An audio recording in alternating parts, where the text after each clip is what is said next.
You ever had one of those weeks? Yeah, you just get to the end of it and you just go, ah. At least you do that and not something like, I'll just die. It's not like that. But, who's ready to hear from God's Word today? Just something. Good. Okay, well, Mary, and then 7 more. It's good. It's not the statistic I was hoping for, but it'll work. We're going to dive in. We're going to look at Philippians. We started last week talking about, we started a sermon series called Mastermind, and we're talking about getting a hold of your mind. Now, different than probably a normal, we'll say Baptist preacher, but probably any other preacher, we would sometimes focus on what not to put into your brain. You know, you've heard that story before, right? You don't listen to certain music, or you don't read certain things, or you don't do certain things, and that's fine. We're not going to take it from that angle. We're taking it from the other angle. What should you put in? What should you be doing with your mind, right? If you do that, then the byproduct is there's not enough room for the other stuff anyway, and that's fine. It's just sort of our perspective, and that's kind of some of the premise of the whole series is getting our mind, kind of wrapped around who we say we are, and kind of wrapped around who we're following and who's the Lord of our life and all that thing. And when we get our mind around that, then our life sort of, and we're literally follow suit, because your life reveals what your mind is thinking of, or your thoughts determine the direction of your life. We know that, we believe that, but I'm not sure that we really spend a lot of time thinking about it. It's sometimes words you can say, and I've said that before. You are, or you become what you think, right? I mean, those are all secular sayings, and those are cool. But what God would actually say is, I want to renew your mind. I want to literally change the way you think, and that's a good thing. But I want to change it to think about me. I want to change it so that you're constantly focused and centered on thinking about me. We'll be looking at Philippians chapter 4, and we're talking about the power of our minds. And we'll need a little bit of participation, because it's not even fun if I don't get to do this with you. If you just stand there and stare at me like I'm a whatever, it's kind of bad. How many of you would say that even though you may be embarrassed, maybe you raise your hand, you often make decisions that make no sense and are sometimes really, really, really irrational? You just get them up there and hold them up. Now, leave your hand up for a minute, because I want to talk to those who don't have your hands up. You just stand there and polish your halo, and we'll finish the rest of the service. So everybody had their hands up. This is for you, right? Because I can tell you, I make some irrational decisions sometimes. I let my mind married you, so I was pretty good once. After that, kind of crazy. Now, I don't know about you. I can make up my mind to do certain things, and so I had some doctors tell me a couple, almost 2.5 years ago now, you need to change the way you eat, right? Not for any other reason other than you're probably going to die because of the crap I put in my body didn't agree with my body, right? So that was fine. So I made the decision. I will do that. I will eat healthier things. I will. She can tell you, as a rule, I do better. But I remember this one time I took the kids. We were going, just me and the boys. It may have been Sean Taylor's bachelor party just last year. I did not know it was that early. I suck. Okay. I thought this was a lot longer story ago, but it's fine. So I've decided I'm eating healthy. I'm, what? 5 months. Yeah, okay. This was a while ago. So I'm driving. I'm in this eating healthy mode, man. I'm doing good. And I passed this place that I'm not allowed to pass. It's got a sign in front of it that says hot and ready. Right? So I make a decision. I'm going to do it. I'm living this lifestyle. And then I don't. I pull in there. And my kids are like, yeah, just get a dozen, we'll do it. I ordered 4 dozen with no intention of eating all 4 dozen. But I did eat 1 dozen. And just to make sure I went to nutritional hell, I got some chocolate milk too. But why? Why can't you make a decision? Why can't you focus your mind and then just kind of keep on with it? I will tell you, and doctors will tell you this. This is a real quick scientific thing. Sugar does that to you. There's a path in your brain that you have mowed down. All right, we talked about that last week. You know how the mowed path looks like, and it's easier to follow. Sugar is one of the primary ones that do that.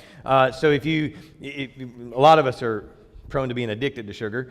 And so take your self-righteousness to AA on your own, or SA, Sugar's Anonymous. And we're there, right? It makes a path in your brain, and you cannot, until you decide and literally live by it, for that path to grow back up, and it will become a thing. I have done better, and that one time in 5 months, I really, really went off the deep end and fell off the wagon. Is that called falling off the wagon or getting run over by the wagon? It was bad. It was bad. But anyway, I want to know why I do that. Or maybe it's not. Maybe you're not food. Maybe you decide that you're going to get better financially. You just make a decision. I'm going to walk down this path, and it's going to be this way. And then you do good for 11 days, and then something breaks, right? And you flip your stuff, and you don't know what to do. So you go to the mall and you buy a couple of things to make yourself feel better, right? Anybody ever done that? Anybody ever made a weird, bad financial decision based on another bad emotional decision? Oh, good. More hands went up there. Oh, now I know where we should focus. Why is it so many times we know we should apologize, but we don't? Why do we know we should take responsibility, but we do the opposite? When we know what's right, but we do what's easy. Why is it when we often make irrational decisions? So I'll tell you a little illustration. I do some handyman work. Who said yeah? I do some handyman work. And I'm pretty good now. I necessarily wasn't in the past. I remember that this lady who no longer goes to our church asked me to do some work.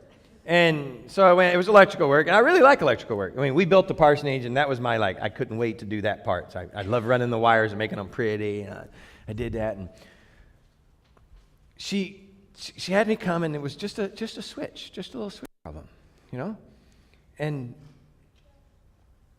somehow I made noise every time she flipped a switch. And she kept calling me.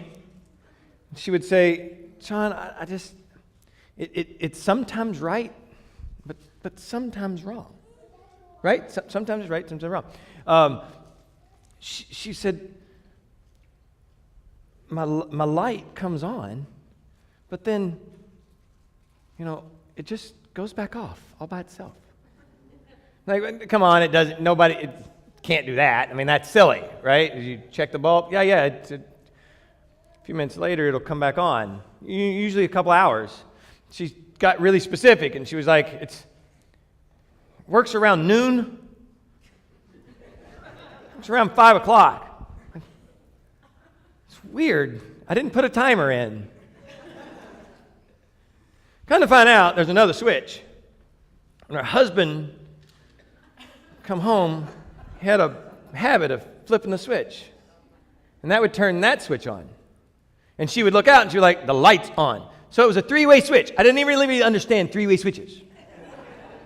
But to my defense, she didn't know that it was a three-way switch. Now, this just happened again a month ago, and they just left, so I can tell you. The sisters, you know the sisters, Byron Donna. Same thing. She kept saying, the light downstairs stays on. Light upstairs keeps going up. She's like, I'll look 4 times a day this thing is going off. And wait a minute, what's going on? Scotty takes the dog out.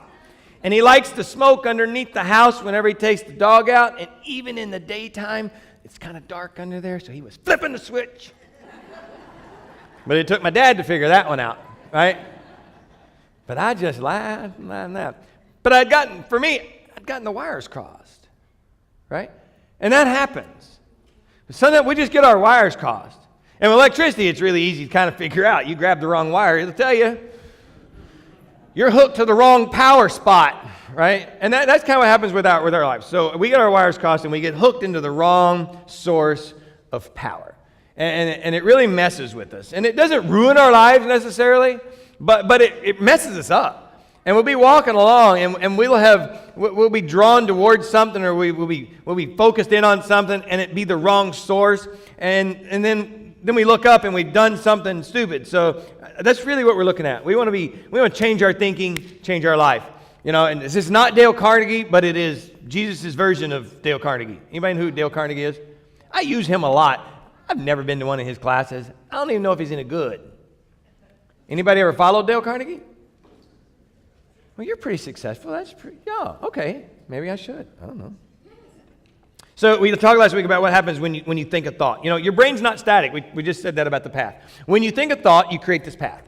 And what we know is that God has put in certain paths in our life. So when you look at a decision, and this is for all of us, we'll make a decision. We'll look and we'll go, there's a choice, right? And there's a clear path, and then, or this how it should be. There's a clear path that God lays out, and then there's a path that literally you and I have sort of created on our own.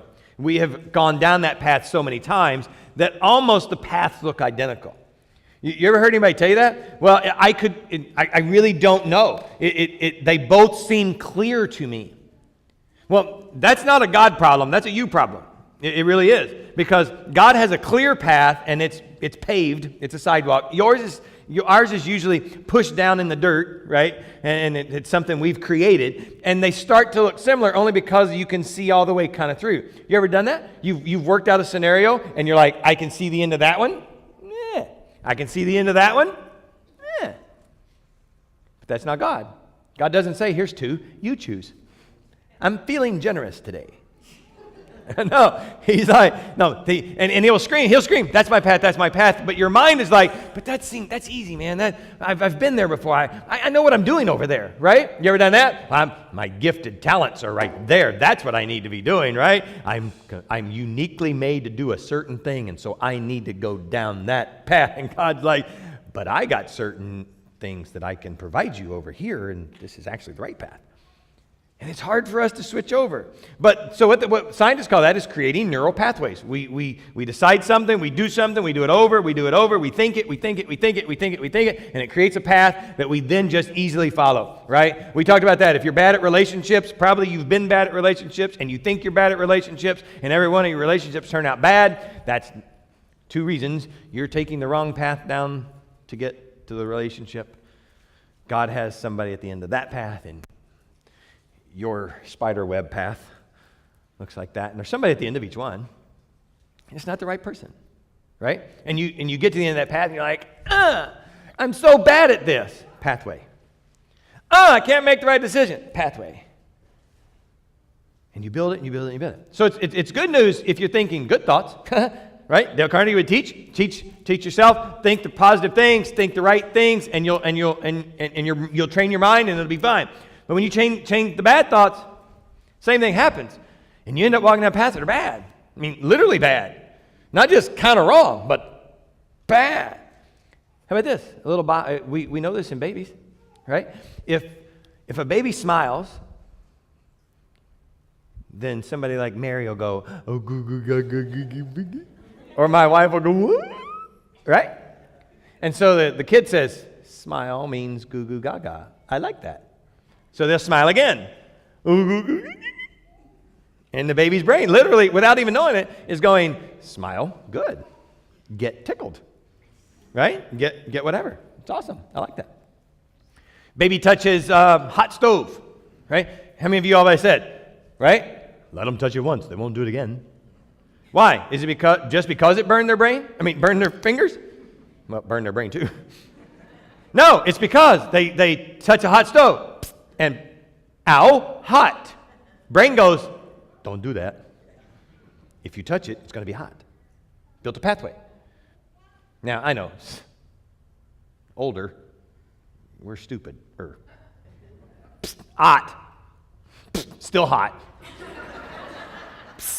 Oh, yeah, hot. What about the bottom? Yeah, still hot. But babies, they train quicker. But we also know that as that baby gets a little older and, Mama, I want to suck her. Mama, no suck her now. Mama, I want to suck her. No suck her now. Baby cries. Especially if you're in the middle of Walmart. I want to suck her. Mama, suck her in mouth. Pathway built. Crying, good. Crying equals sucker. It happens. And that's why now we have 12-year-olds running around who are blooming idiots. All because of you. No, but that's true. You understand that, right? You all say that. Don't just give them something because they're crying. Right? You ever said that? All of you who, no, grandparents, you do it every single day. Don't look at me with that crap. Okay?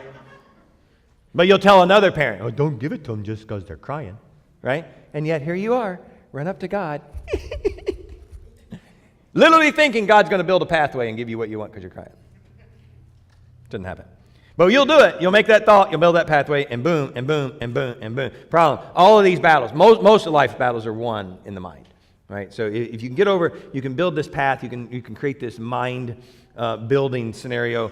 You can beat it. And it happens to me, man. It happens to me a lot. I can get up here and preach for 30, let's not lie, 40 minutes, and feel good. You know, I think I'm got it, and 10 minutes after it's over, I'm just like, oh man, you didn't say this, you didn't say that, you were going to do this. And literally that path will build and it'll take me over. It would. I'm kind of getting better at that part and not letting it. But we're looking at Paul, and Paul was the best at training up his mind. You may not like a lot about Paul, but he is good was good at training up his mind. And he literally said this in the beginning. We looked at this last week. He said, the weapons that we fight with, those that are followers of Christ, our weapons are not of this world. They have divine power from heaven to demolish strongholds. Y'all ever heard that word before last week? Some of you weren't here. Do you even know what strongholds are? A stronghold is locked up as a prisoner by deception. Okay, so that's a stronghold. So a stronghold isn't a real thing. There's a deception behind it, okay? You need to understand that because you've been told some truths about your life that you claim as truth, and you call that the stronghold. That's not true, right? I'll just branch into this. Alcoholism is not the stronghold, okay? Forget it. It's behind that, the lie of deception is you need to be controlled by it. Right? You can't live without it. The lie is the stronghold. You break that, the other stuff goes away. I love AA and all that stuff. The one thing I disagree with is that you're this way for the rest of your life. Nope. If that's the case, God sucks, and I know He doesn't. So we're not going to say that. So this thing says, Paul says we're prisoner, but God's power demolishes strongholds. That's why we demolish, we crush, we vanquish every pretension that sets up itself against the knowledge of God. So the knowledge of God is you can overcome anything. You have the power to beat anything. I am enough in you. I provide you everything you need. All this stuff. That's the knowledge of God. And it beats all the lies that you've been told, the pathways of lies that you've built in your brain. We take captive, he says. Here's the active part. We take captive every thought and we make it obedient to Christ. In other words, we're chasing these pathways, or we're closing off these pathways with truth. Our mind will say one thing, you're never going to be good at this. And your brain, and God says the truth is, you can be good at this if you use my strength. You can be good at what I'm calling you to do. You see, because God will call you to do stuff and you'll see the path, and then all of a sudden the lie kicks in and goes, There's no way you can do that. No way. You're not qualified for that. You can't afford that. You don't want to go there. None of that, right? So those are kicking in. The truth is that you do have it with the power of Christ and the knowledge that He provides. You can do everything to go down the path. That's sort of the truth, the general truth. So we're creating these new truths. We're letting God's truth renew our minds. And so Paul, he fought and he won the battle. And that's what inspires me. So he's writing from a Roman prison. That's what's funny. He wanted to go to Rome. Right? And he felt God was calling him to Rome. Anybody ever done that? I feel God's calling me someplace. It's going to be awesome. I can't wait to get there and just serve Him gladly. Wear me a Christian T-shirt, right? Maybe just bask in God's glory. I can't wait, right? I know He's called me to do that. Wes was like that in Nashville. He felt God called him down here, and he couldn't wait to get out here and just bask in God's glory, right? I mean, he'll tell you, hell for 13 months. I kid you not. He didn't have a job. He literally came here, and I said, hey, want to come work here for nothing? I think God, and he's like, I think God's calling me to work there for nothing. Try breaking that to your wife.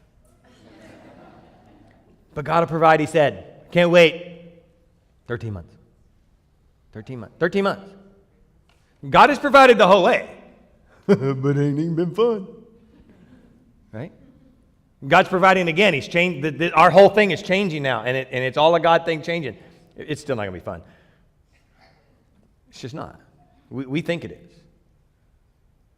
That's what Paul was doing. I can't wait to get to Rome. He got to Rome. Prison. Had nothing else to do, so he wrote some letters. He says, I'm hurting. Or no, he says, I'm going to tell you one more thing. So at the end of Philippians chapter 4, he says, I'm going to tell you one more thing. Can you imagine what he said? I want you to pray for me. It's tough in here. I'm so discouraged. I'm beaten down. Man, I thought following God was going to be better than this. Does that sound like something Paul wrote? No, then why are you saying it? Why do I say it? I thought Christian life was going to be so much easier. No, Paul says one phrase. He says at the end, he says, don't ever forget this. Did I give you Philippians 4:8? I don't even remember. Oh, you did? Good. Don't ever forget this. He says, dear brothers and sisters, whatever is true, whatever is noble, whatever is right, whatever is pure, whatever is lovely, whatever is admirable, if anything is excellent or praiseworthy, say the last phrase, think about such things. Now, as I told you before, we've taken that and we said, well, if he told us to do that, that means we shouldn't be thinking about certain things. You see how you're just so prone to walk down a path of negativity? I need to worry about what I'm not supposed to think about. I need to worry about what I'm not supposed to do. I need to worry about where I'm not supposed to go. Now what he says, Paul takes the last moments from a Roman prison where he could have said anything he wanted to say, and he says, think about this. Put your mind in this direction. Change the way. Fix your thoughts. Don't you love that? I love reading that. Fix your thoughts. You take action. We all want stuff to do, right? We all want a checklist. How can I be a better Christian? How can I follow God better? Well, Paul gives you one. Fix your thoughts. And he says, put it on these things that are right and true and honorable. When you look out at your life and there's an option, put it over there. When you look out at your life and there's not an option, put it over there. What is right and true? Listen, you and I will take our life. There will be two decisions, and we will try to determine what's right, what's pure, and what's noble. We'll decide that. And we'll go, well, I'm thinking about that because that's just right. That's not the definition. The definition is God has a pathway laid out, and that's the good, that's the right, that's the noble one to follow. Not what's on the path, not what the path has to offer. If that were the case, people wouldn't be able to listen to God when they're called to go somewhere that's not where they're supposed to go. At least according to their brain. At least according to their friends and their family. I have a friend who works out in Henderson, Nevada, right? Y'all know what Henderson, Nevada, or Hendersonville, Nevada. It's Henderson, Nevada. Y'all know what it's known for? The largest brothel in America. Well, most well known too. I don't know what makes them better. I have an idea. But this guy was called to go and live next door.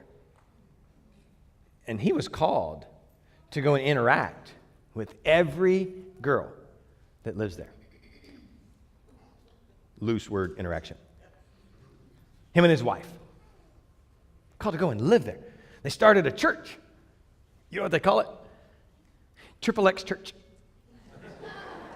Look it up. triplexchurch.com. He's called. He goes to the brothel. He has a bigger frequent flyer card than anybody. He goes every single day. Right? He just goes there, hangs out, has drinks, eats. They have lunch. Weird, I know. But that's where he goes. Now, let's just be honest. Thanksgiving's coming up. You're sitting around the Thanksgiving table, talking about what's going to happen in your life.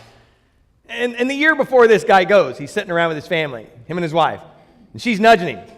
When are you going to tell him? When you going to bring? And Dad goes, hey, what's going on in your life? You know, you've kind of been like, you're not doing anything. Is there you got your life have a path at all? Anybody ever said that? I said it this week.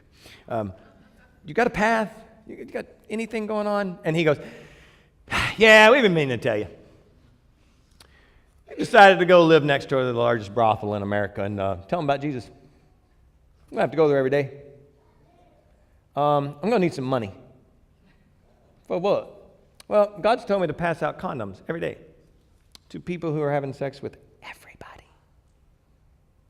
Not their husbands necessarily, not their wives necessarily, but God's called me to go and at least get in there. So can you help me buy some condoms? I'm going to need to pass out, I think, about 1,000 a day. You want to live in our basement? I imagine that's what the dad says. That's not, you sure? That's where what? You see how the pathway can get really convoluted, and Dad could take about 30 more minutes and convince his son, don't do that. Don't do that. You don't need to be involved in that. Go get yourself a nice little youth minister's job in, let's say, Nashville. You know, whatever. You see how that can happen?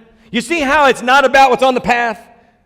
It's about who called you the path. Do you understand that you can think about brothels in Henderson, Nevada, and it be right and true and pure? You understand you can do that because the guy who told you to think about it is right and pure and holy. You can't think about him for another reason. That would be bad. But when the God of the universe has you think about things, it becomes pure and holy and true and righteous and trustworthy and praiseworthy no matter what it is. This guy thought he was going to do 1,000. He does a little over 10,000 a week. It's crazy. And now he does all kinds of stuff. So it's just really cool that he did walk down that path and that he is following him. Is he making a difference? Surely, it's worth it, right? Right? Girls aren't there anymore. That makes it worth it, right? I don't know. What's really cool about it? He doesn't tell you. Because then people will only get behind him if girls are coming out of it. You see, it's not about what's on the path. It's about following who made the path. I don't need to know what's happening in somebody else's heart. I don't need to know. I just need to walk down the path. I got to change the way I think in order to walk down the path. I've got to fix my thoughts. And I can tell you to fix your thoughts, but that's not the most important thing you need to hear today. You need to hear that I'm fixing my thoughts. And you need to hear that Paul fixed his thoughts. And Paul told me to fix my thoughts, so I'm fixing my thoughts. You want to fix your thoughts? Paul has a promise for you. It'll get easier. It'll get easier to know God. It won't get any easier to walk here. It won't get any easier to handle life.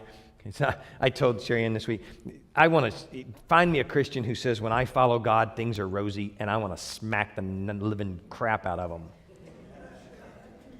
Because this week we experienced the fact of walking with God causes 2 days of tears. We found that walking with God is ugly from the planet's perspective.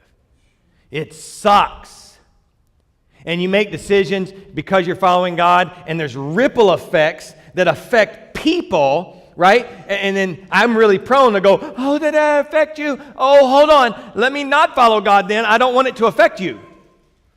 Oh, did that make you uncomfortable? Hold on, I won't follow God then. I want you to be comfortable. God made me so uncomfortable when I fixed my thought on Him, that I was able to look at others and say, you're probably going to be uncomfortable with this, but there is no way on this earth that I can't listen to what He's telling me. And I will stop making decisions based on your comfort. and I will follow. And it wasn't her. Because if you're here Wednesday night, you'll find out my week has sucked from day one. Right? I learned real fast. I'm no longer, even in my own brain, very popular. And I'm not supposed to be to myself. He is supposed to be number one, and she is supposed to be leading in my thought process here on the planet.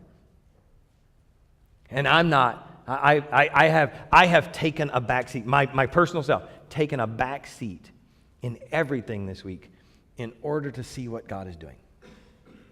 Or because God showed me what he was doing. I couldn't do any of that. But I did have to fix my thoughts. Everything we talked about, Paul would say, meditate on this. Fix your thoughts on God's truth. New King James Version translates this way. I'm going to give you this and we'll move on. If there's any virtue and if there's anything praiseworthy, meditate. This is what got me moving. Meditate. Y'all like meditation? It's new agey, isn't it? Nobody likes meditation. It's kind of like yoga, right? No, yoga hurts. Meditation doesn't really hurt. But think about it. He would say, meditate. Why would he want me to meditate? Well, I think it's because you can't have a positive life when you have a negative mind. And if you don't meditate on something, intent. I thought I wrote the definition of meditate. I don't know. Oh my gosh. Good girl. To engage in mental exercise. To focus one's thoughts. Now, I don't know how to do that, right? Now, don't be thinking about home. Be thinking about trees and leaves. No, not that kind of stuff.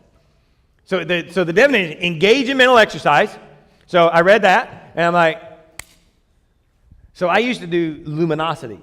Is it Luminosity. Yeah, I download that app. It's pretty cool. Pretty cool. And if you're 50 or older, no, don't raise your hands. 50 or older, you need to engage in one of these applications, right? That's for your planet life. Download the app, start doing it. It's cool, it's fun. Now, I had quit, I started back. And it works, all right? So that's step one. Now put that back up because my ADD just kicked in. I forgot what the second part said. And I wrote it. The meditation definition. Stick with me. So engage, I switched girls. Yeah, good point. Engage your mind. So that's it. So I'm like, okay, then I need to engage in mental exercise. Awesome, I can do that. So I do that part. Now, focus one's thoughts. And I'm like, okay, how do I do that? So I started looking. And this sermon series come from one of our what we call partner churches, where we take stuff and we use it. So this is being taught in a lot of places over the past month or so. This has all been taught. And so Craig Groeschel is the one that sort of gave us and me the idea of what I could do to start. So now I'm passing it to you. So the first one. So this is really practical. You want to make some notes. Or not. It's okay. One of the two disciplines right now. Focus my mind. How do I do that?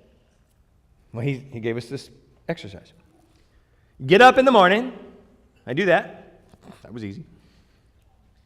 I open my YouVersion app. I use that because that's quick, easy. It's on my phone. It pops up. It gives me my verse for my day. And I meditate on that verse a minute. Just read the verse. And then I do this for 5 minutes. You can set an alarm if you need to. You breathe in a prayer. And the prayer is, give me somebody's name.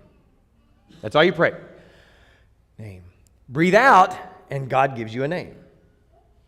The name will come to you, and you say a prayer for that person as you're breathing out. Wes. God, I pray for Wes today that you empower his soul. Whatever. Sherry-Ann. I thank you for my wife. Whatever. Don't try to fix it. Focus on him. So you breathe in, give me a name. Breathe out, say the prayer. Breathe in, give me a name. Breathe out, say prayer. You see, the world says just breathe. That's neural pathway building. God says renew your mind. So you take what the world says, you build in what God does. You renew your mind by focusing yourself on other people and Him. Pray in, give me a name. Pray out the name. Try it. Write it down. 5 minutes. After 5 minutes, pray deeper. Your mind focuses in on Him and others, and just stop and pray what God tells you to pray right then, and spend some time with Him praying deeper. It'll change you. It did it. It did for me. It opened me up. I did not know how much I needed this week until this week happened. So if you want to prep for some stuff, start here. I'm training, right? Now, my wife would love for me to train my body. I have trained my body. You think this is by accident. She has different ideas, but we're going to stick with this for a while. But what we know, and if you want to watch her, right, she knows that if she wants to build, right, she wants to build muscle or she wants to fix her body, it's not just about the exercise. It's not just about going through the motions. It's not just about throwing weights around the room or stretching stuff or whatever she does in there. It's not about just that. It's about what you put in. It's about what you put. So she couldn't go eat a dozen Krispy Kreme donuts every week and do what she's doing and build her body. It doesn't work. You cannot change or renew your mind to the things of God without changing what you put into it. That little exercise changes what you're putting into your mind. You're putting others into your mind. You're putting Him into your mind first off of the day. And you're devoting time to praying for them and doing what He tells you. You get that? You see the exercise? You tell me who to pray for. I'll pray for them. Not just come to God going, hey, listen, I heard about this, God. You need to take care of it, okay? Yeah, Rick's got a problem with his car, God. What's wrong? Are you not paying attention? So I'm bringing Rick to you. Evidently, you're not focused in on Rick's problem. No, I stop and I allow God to put into my mind. In, who do you want me to pray for? Out, who do you want me to pray for? And easy. And I know it sounds weird. Just try me. Just try me. I'm standing here telling you that even in 10 days, it has changed me. Changed me. 10 days. You think 5 months is quick. We're going back 10 days. 10 days. I didn't understand that. I can't get around the body thing. I can't get into it. If she were to tell me, no more unless you, I probably would. She's a good motivator. She's not like that. She loves me like I am. Right? God does too, but He also tells me, change your mind. Renew it. So I'm doing that because I love Him. Because I want to follow Him closer. Because I want to hear what He's got for my life. I'm deciding to fix my thoughts. And ain't nobody else going to fix that for me.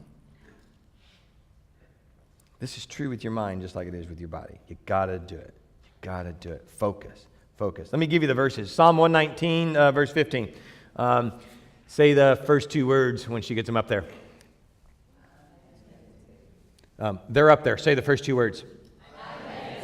So David says, I meditate on your precepts and consider your ways. David says, I meditate. Now he'd look at you and go, why aren't you meditating? Oh, I'm meditating. It's all I know. Meditate. Think about it. Focus your energy on it. Look at Psalm 143. Say the first two words. And then the first two words of the second line. See, to meditate, you got to know something. David says, I remember. Now I meditate. So a few weeks ago, I told you write stuff down, right? When you write stuff down, what happens? You remember it. There you go. I remember it. Here we go. I remember the days. And I meditate on your word. I remember what you did, and I'm going to meditate on that. I'm going to fix my thoughts on what you've already done for me, not what I want you to do, what you've already accomplished in my life, the way that you have always been faithful. I want to meditate on that. God, I don't know what's going to happen. No, that's a lie. That's a path you need to cover up. I need to remember you have already done this for me. I want to remember you have brought me through so much more. You saved my soul. If you can't think of anything else, you saved my soul. I'm going to remember what you did. I'm going to meditate there. I meditate and consider what you've done. You can't think of something to meditate on? Write that down. What he did hasn't done anything. Are you a Christian? You see how you can back yourself into the corner and get real with your life? I can't really meditate on what he did to make me a Christian. Maybe I haven't done it. Maybe I haven't given him my whole life. Holy cow! I fix my thoughts. I train them to think of him. He'll remind you. I've been trying to get your attention. I've been trying to tell you some things. You're not listening. You're not listening because you haven't trusted me. I would say, I'm sorry to say that you might have to say that, but I'm actually happy if you have to say that. Nothing's more important than you understanding that the first step in any of this is accepting what he did for you and knowing who God is. I can preach all day long about changing your thoughts. I know, Ariel. But without God as the primary source of power in your life, your wires are just crossed. And lights are going to come on when you flip wrong switches. If Easter meditation is empty in your mind, God's meditation is filling your mind. Fill it with what God's truths are. I'm going to try to hurry. I'm lying. Okay. See, I see it. I see it happen in my life. I mean, it was so paramount just this week for him to reveal, when you focus on me, I give you, I show you, you see me, it's revealed. It's like boom, boom, boom, boom, boom. Now, I'm not going for that. I'm not waiting for this week so I can go, oh, can't wait to see what God's going to do. No. I just want to focus on him. Whatever he does is whatever he does. I don't want, next week's got to be better. Nope. Next week's got to be the same. I got to follow him.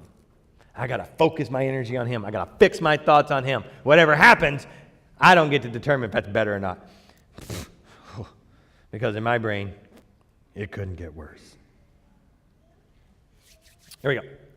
So I've told you that. We're going to breathe in. We're going to give name. We're going to breathe out the names. Okay? So that's sort of step one. And then you're going to spend some time. So you pray a little deeper. Then you're going to spend some time.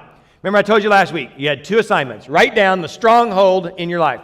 Okay? Whatever it is, whatever lies got you built up. Don't write down your problem. I just explained that. That's not the problem. Write down the core problem. That's the stronghold. What lie do you have? Whatever it is. Now, if you're sitting around, you're like, I can't come up with any lies. Please, keep that to yourself and make one up. I mean, just get somebody else's testimony, right? Be Tim Hawkins. Because you've got one. Just get real, all right? Write it down.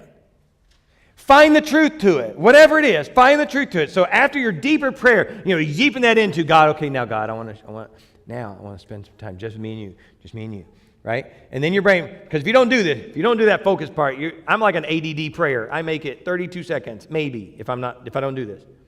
Prayer life before 10 days ago, literally, and a lot of the time was, dear God, crap, I forgot to turn the coffee pot on, right? Or whatever. I mean, I'm like 5 minutes, done. 6 seconds, out, right? Squirrel, whatever. Without this focus, without this deeperness, man, anybody else? Come on. Good. So you all good? 4 of us are going to have really better prayer lives this week, right? I would like to say thousands of folks, but 4 of you, we're good. Tune in, right? And get deep right then after that time. Get deep and say, this is the lie, God. I know the lie, and here's your truth behind it. Spend that time. This is the lie, God. This is the truth behind it. I'm focused. I see the path clear now. I know where the path needs to grow up, and I'm going to make it grow up by saying this is the truth behind it. God, you are in control of all things, and I can control nothing. The stronghold is you're losing control. The truth is you never had control. You weren't meant to have control. The truth is God is in control. The lie is you can't live without it. The Bible says, you can do it all with me. You can live without anything you don't think you can live without as long as I'm the one you're living with. And spend some time and put it there. And spend some time and put it there. And believe it. And name it. We called it name it last week. You name it. You believe it. You confess it. And then you believe the truth. And you accept that truth. And you start to build that path bigger than what the other one looks like. Takes the focus off of you, puts it on others, and it puts it on Him. Just that one little step. Relationally, you're a mess. You could never have true intimacy. You never be close to anybody. You're always going to screw up. No, that's not the truth of what I am. Think it, or write it, think it, confess it, until you believe it. Until you believe it. Write it. Think it, confess it, until you believe it. This is getting goofy, weird. I look up and it's there. And I forget what I've told them that we're going to do. That's the power. That's the scientific, build new pathways. That's God renewing your mind. It's all those things. It's right, it works, and you don't react to the lies that you've been held hostage by. We're going to write it. We're going to think it. We're going to confess it until we believe it. I don't care if you think it's crazy talk. I don't care if you think it sounds hocus pocusy. Paul said, fix your thoughts. And you watch his life, and he spent his whole life fixing his thoughts until he got to the point where he said, it's not anything about me. Midway through his life, he's like, get this away from me. I'm so bad. This cross that I have to bear, this thorn in my side, get rid of it. By the end of it, he's like, I ain't got nothing to do with me, dude. I just want what you want. I'm ready. I'm ready for what you have. He's in prison. He's like, I'm ready. I'm ready. This is where I'm supposed to be. Not where I thought I was going to be, but I'm ready. Ready for the next. Ready for the now. Ready for everything that you have to say. Man. You'll feel foolish at first. I promise. I felt foolish this week telling my kids that I've, how did I say it? That God told me. That God told me. You ever feel foolish saying that phrase? It's all right. Be real. Your preacher felt foolish saying that phrase till about 4 days ago. God told me. I'm doing what God told me to do. God said this to me. It sounds weird. I'm not going to lie. It's just normal for y'all. That's like your conversation. You're going to go out to lunch. Waitress going to come over and go, hey, God told me to eat steak. Is that how you're going to do it? No. Should you? Probably. But at least in certain manners, when you explain why your life looks a certain way, it's because God told me to. It's because I fixed my thoughts and I started listening and God spoke into my life, and this is why. God told me to. Well, it was just the right thing. That's why I did it. It's just the right thing. I wish it was that easy. It was the easy thing. It felt right. If you're only doing things because they feel right, you're probably doing a lot of things wrong. I promise you that. Try it. So don't feel foolish. But it will click. Let me explain it this way. I took Spanish in high school, and I started to take Spanish in college. I would have probably finished if I'd have finished college. Wasn't the Spanish fault. Anyway. So I knew some Spanish, but then I got a job that sent me to Mexico to work. And when I first got down there, I could remember the things that I did and taught in Spanish. And the way I learned Spanish is the teacher would say something in Spanish. Gracie's taking Spanish now, so you can verify if this happened. I brought you right into the sermon like you asked for. Caught you off guard looking at your phone. You ain't reading the Bible. Follow me. I know because she was chuckling with You know you're not reading the Bible if you're like... It's not going to happen. Anyway, so Spanish is how I learned it. You hear a word in Spanish, and you go, oh, the English word for that is, and that means, and so the Spanish back to that is. And you see how that works? You take it in, you slip it around, you build a pathway back. Do you know what's not really good when you go to Mexico? That. You know how long it takes to communicate if somebody has to speak you a sentence, and then you go, okay, in English that means, and ooh, what's that mean in Spanish? Just hold on.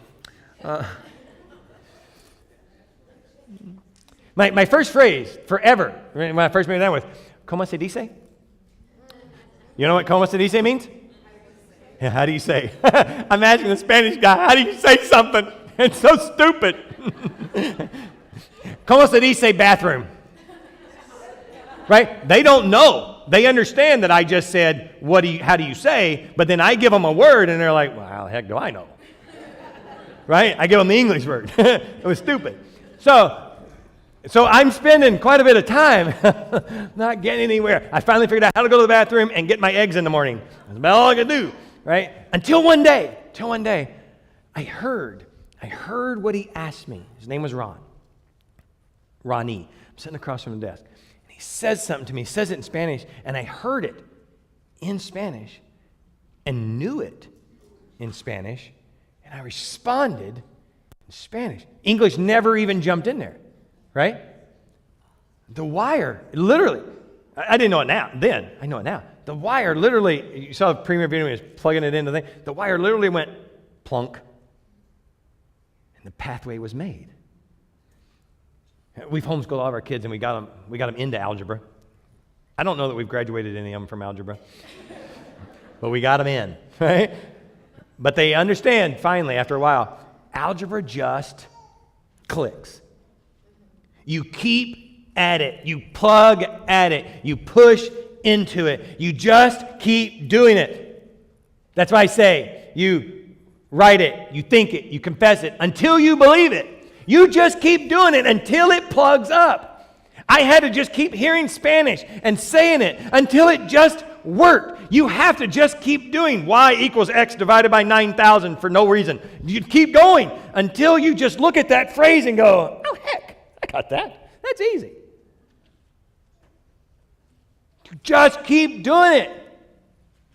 Even though it feels like it doesn't make sense, God's truth will make sense because it's God's truth.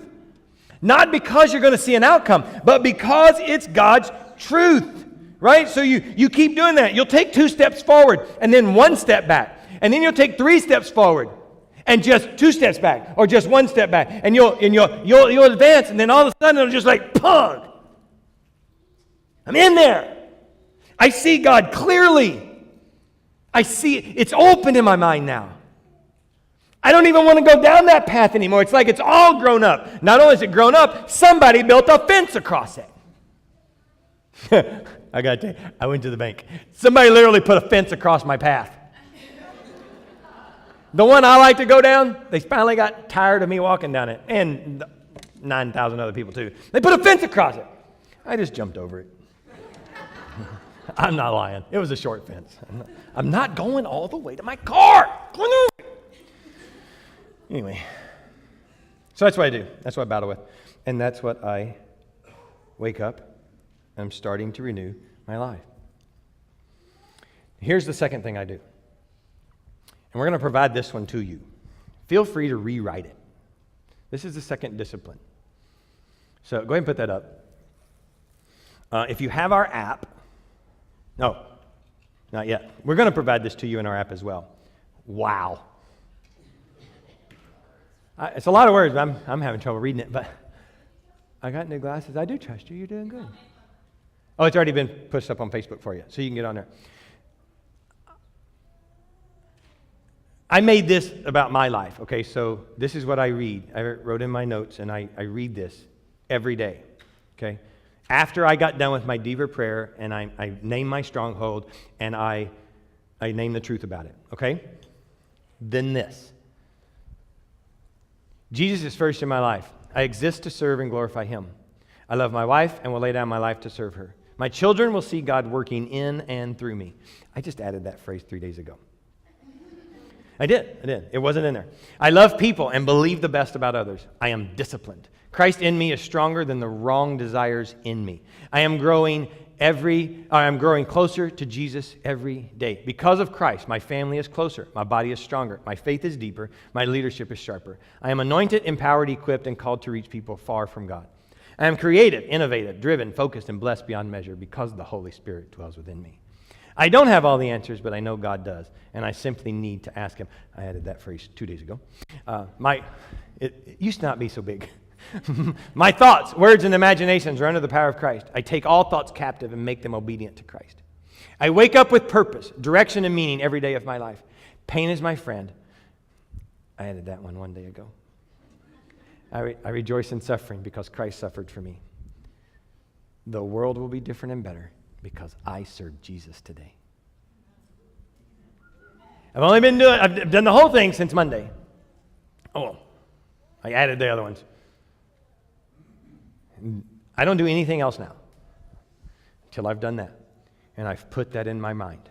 I've at least put it in my mind. It's been a good 2 days. It has. But I'm standing on a promise that God says if I'll fix my thoughts and I will put His things in it, He'll do the rest, okay? And I will remind myself who He is and who I am in Him. 2 disciplines you just got today. We can start to look at fixing our thoughts and changing our minds. Stand with me because we're going to worship here in just a second. I want to pray for you. But I'm going to ask you a question first.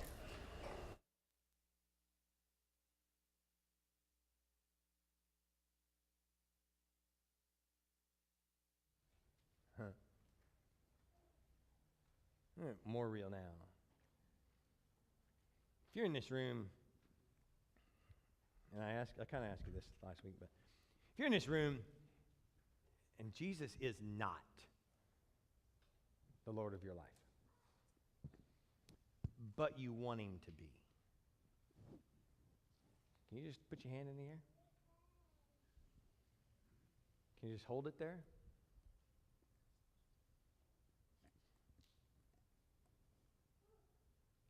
And now let me pray for you, and I want you to say it with me because I want you to mean it. And everybody else will say it with you too, because I'm not trying to get you singled out, but keep them up and say this. God, I want you to be Lord in my life. That's everyone. I accept what you did on the cross to save me from myself.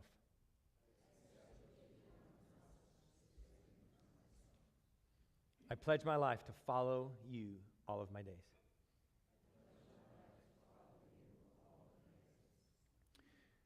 God, I thank you for the hands that are up.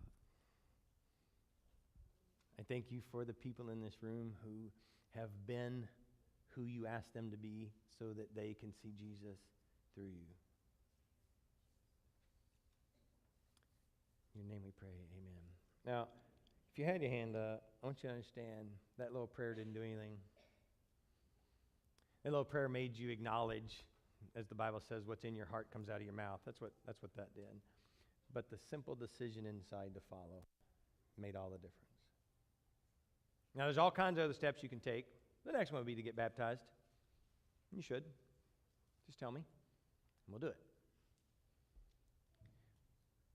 But now renew your mind. If you said that prayer and God moved in, I know God moved in. As God moved in, your heart just went, done. And now you got to fix your mind. Wouldn't it be cool if God just moved in, fixed our mind, gave us a lobotomy? Right? Wouldn't it be awesome? Jesus, I accept you. I don't even know my name. That would have been so much better, right? And we're going to talk about that. First staff meeting in heaven. I'm just telling you. Primary one. God, you should have gave everybody a lobotomy. We're not having staff meetings in heaven. I want to. If you want to take the next step, you just contact me. Email address on the back. I want to get baptized. That's all you got to put. I want to get baptized. We'll do it.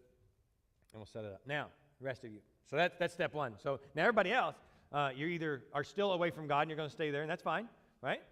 I love you anyway, and God does too, and let's go.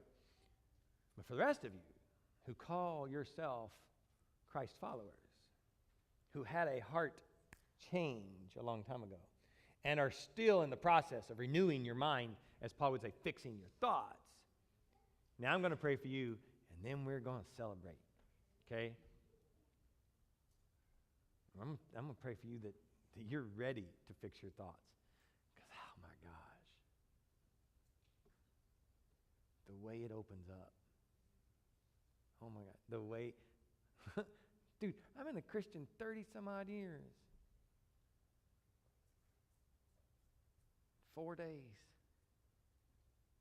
Still get to see his face.